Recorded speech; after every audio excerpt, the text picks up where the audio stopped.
تبارك الذي بيده الملك وهو على كل شيء قدير.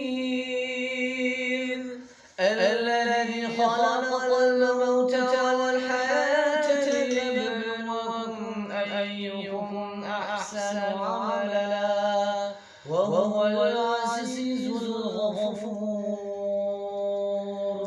الذي خلق 7 سماوات طباقا ما ترى في خلق الرحمن من